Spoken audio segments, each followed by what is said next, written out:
O ito Tore, makinig ka kay BP Sara matapos mong sabihin na lahat ng adik pangit porkit gwapo ka. Sana all. O ito po, nag-react na po si BP Sara Duterte matungkol po dito sa pinagyayaw-yaw ni Tore.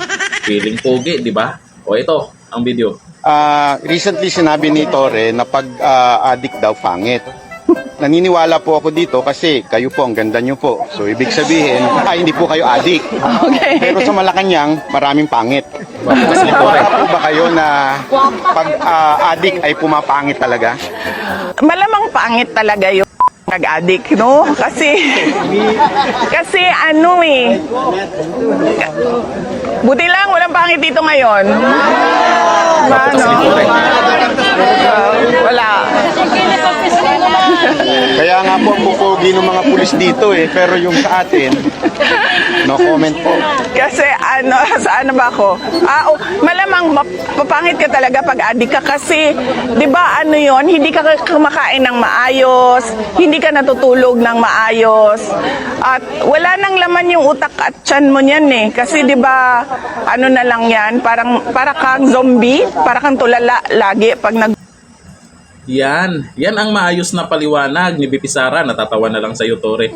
Yan ang magandang paliwanag na yung dating maganda at hindi na nakakakain, napabayaan na yung sarili, kaya nagmumukhang hindi maganda na sa paningin ng iba kasi napabayaan ng sarili, hindi na makakain, hindi na makatulog.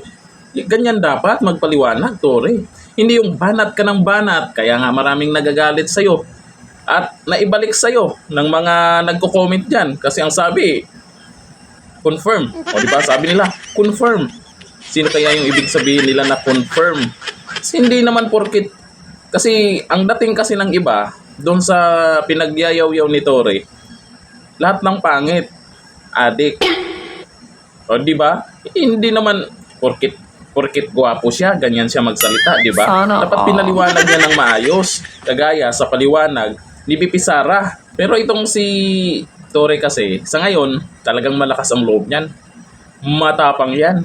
Kumusta na kaya yung mga nagsisindi-sindi ng kandila, tapos nandun yung picture ni Tore, hindi tumatalab, di ba? Hirap din, no?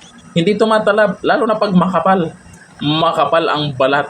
Eh, hindi talaga tatalab yung mga dinadasal-dasalan yung picture ni Tore. Yung nakaraan yung pagka-aresto kay dating Pangulong Duterte. Ito ang komento ng mga netizen tungkol dyan.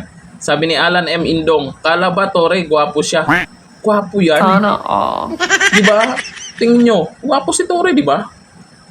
Pero tungkol po dyan sa adik-adik na yan, eh dapat talaga lahat ng nasa gobyerno ay magpapulburon test. Yung proposal po ni Senator Robin Padilla na lahat dapat may pulburon test, Pangulo man yan, Vice President, Senador, Congressman, pero may kumontra. Oo, may kumontra na itong nakaraan. Sino ba yon? Tingnan natin may kumontra. Bakit kumontra? Eh, wala namang mali doon sa proposal po ni Senator Robin Padilla. O, ito po titingnan natin sino ba yung ano na yan. Ito sa balita. Tingnan natin kung sino yung kumontra na yan. Ano kayang dahilan? Bakit siya kumontra? House Minority Leader Marcelino Libanan on Tuesday said Senator Robin Padilla's proposal to mandate annual testing for public officials was a diversionary tactic.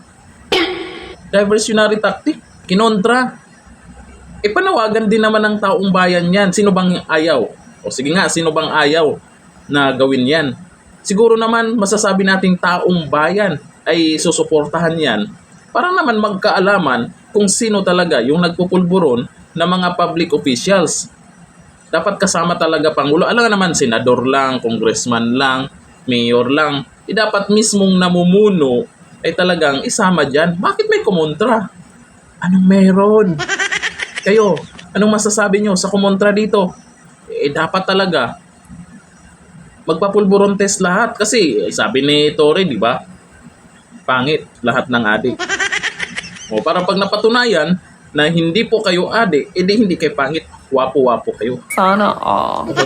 Kumontra pa kayo ha. Hanggang dito na natin kayo. Bye.